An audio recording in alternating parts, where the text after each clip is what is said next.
আসসালামু আলাইকুম সুপ্রিয় শিক্ষার্থী, তোমরা সবাই কেমন আছো? ঢাকা বিশ্ববিদ্যালয়ের সকল ইউনিটের বিষয় পছন্দক্রম ফর্ম পূরণ এ বিষয়ে একটি বিজ্ঞপ্তি ঢাকা বিশ্ববিদ্যালয় ভর্তি ওয়েবসাইটে প্রকাশিত হয়েছে। এখন তোমাদের কাছে একটা বিষয় ক্লিয়ার করে দিই, ঢাকা বিশ্ববিদ্যালয়ে এ, বি এবং সি এই 3 ইউনিটের বিষয় পছন্দক্রম ফর্ম এটি পূরণ করার একটি বিজ্ঞপ্তি।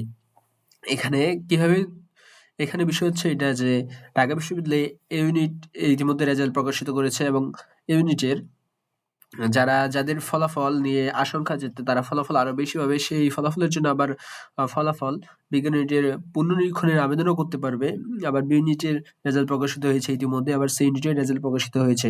তো এখানে কিছু গুরুত্বপূর্ণ কথা রয়েছে যে তোমার বিষয় পছন্দক্রম পূরণ কিভাবে করবা, আবার তোমার ঢাকা বিশ্ববিদ্যালয়ের বিজ্ঞান ইউনিটের ফল পুনরীক্ষণের জন্য তুমি যদি আবেদন করো তাহলে কি তুমি বিষয় পছন্দক্রম করতে পারবে না, বা তোমার সময় কখন বা কি করতে হবে সে বিষয়ে একটি গুরুত্বপূর্ণ দিক নির্দেশনা এবং সবকিছু আমাদের এই ভিডিওতে রয়েছে।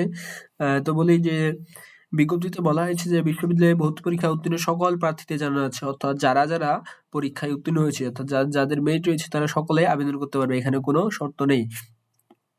কবে থেকে আবেদন করতে পারবে? আবেদন করতে পারবে 27 জানুয়ারি থেকে, অর্থাৎ আজ বিকাল 3টা থেকে 5 জানুয়ারি বিকাল 3টা পর্যন্ত চলবে। তো ভর্তি বিশ্ববিদ্যালয়ে নির্ধারিত ওয়েবসাইটে প্রবেশ করে প্রয়োজনীয় সকল তথ্য সঠিকভাবে প্রদানের বিষয় পছন্দক্রম ফর্ম পূরণ করতে হবে, অর্থাৎ সবকিছু তোমাদের সঠিক তথ্য দিয়ে তোমাদের বিষয় পছন্দক্রম অর্থাৎ সাবজেক্ট চয়েসটি পূরণ করতে হবে। এবং সাবজেক্ট চয়েসের পরে তোমার করণীয় কি? সাবজেক্ট চয়েসের পর তোমার করণীয় হচ্ছে যে চয়েসকৃত একটি ফর্ম তোমরা প্রিন্ট করে নিজের কাছে সংগ্রহ করে রাখবে, এবং নির্ধারিত সময়ের মধ্যে ফর্ম পূরণ না করলে প্রার্থীকে মনোনয়ন বাতিল হিসেবে বিবেচনা করা হবে। অর্থাৎ তুমি যদি ফর্মটি নির্ধারিত সময়ে, অর্থাৎ সাবজেক্ট চয়েসটি নির্ধারিত সময় অর্থাৎ 3 তারিখের ভিতরে 5 ফেব্রুয়ারির ভিতরে যদি তুমি পূরণ না করো তাহলে তোমার প্রার্থিতা, অর্থাৎ তুমি যে বিশ্ববিদ্যালয়ে উত্তীর্ণ হয়েছো ভর্তি পরীক্ষায় সেটি তোমার বাতিল করা হবে। এখন আসি যে ঢাকা বিশ্ববিদ্যালয়ের ঢাবির বিজ্ঞান ইউনিটের ফল পুনরীক্ষণের আবেদন কিভাবে করব বা কত টাকা ফি লাগতে পারে এই বিষয়ে আর কি। ঢাকা বিশ্ববিদ্যালয়ে 25-26 শিক্ষাবর্ষে ভর্তি পরীক্ষার ফলাফল প্রকাশিত হয়েছে, এটা আমরা ইতিমধ্যে জানি।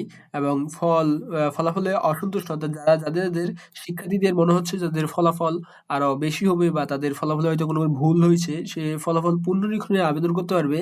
এবং এটি আবেদন চলবে আজ 27 তারিখ থেকে আগামী 1 ফেব্রুয়ারি পর্যন্ত, অর্থাৎ তোমাদের এই 4-5 দিনের ভিতরে তোমাদের আবেদনটি চলবে। এবং মনে রাখিও তোমাদের আবেদন চলবে 27 তারিখ থেকে 1 ফেব্রুয়ারি তোমাদের ঢাবির পুনর্নিরীক্ষণের জন্য। আর তোমাদের সাবজেক্ট চয়েসের অর্থাৎ বিষয় পছন্দক্রম তোমার চলবে 27 জানুয়ারি বিকাল থেকে আজ থেকে 5 ফেব্রুয়ারি বিকাল 3টা পর্যন্ত। এবং চূড়ান্ত ফল প্রকাশিত হবে তোমাদের এই সাবজেক্ট পুনরীক্ষণের চূড়ান্ত ফল প্রকাশিত হবে কবে? 3 ফেব্রুয়ারি। এবং তোমাদের প্রাশকৃত শিক্ষার্থীদের বিষয় পছন্দক্রম ফর্ম পূরণ চলবে 5 ফেব্রুয়ারি 3টা পর্যন্ত, অর্থাৎ তোমাদের ফলাফল প্রকাশিত হওয়ার পরে 3 ফেব্রুয়ারি ফলাফল প্রকাশিত হওয়ার পরে তোমাদের সাবজেক্ট চয়েসটি আবার তোমরা দিতে পারবে। তো নিশ্চয়ই তোমরা বিষয়টি বুঝেছো, এবং তোমাদের যদি কোনো রকম প্রশ্ন থেকে থাকে তোমরা অবশ্যই কমেন্ট বক্সে জানাবা। আর সকলকে ধন্যবাদ আমাদের সঙ্গে থাকার জন্য। আসসালামু আলাইকুম।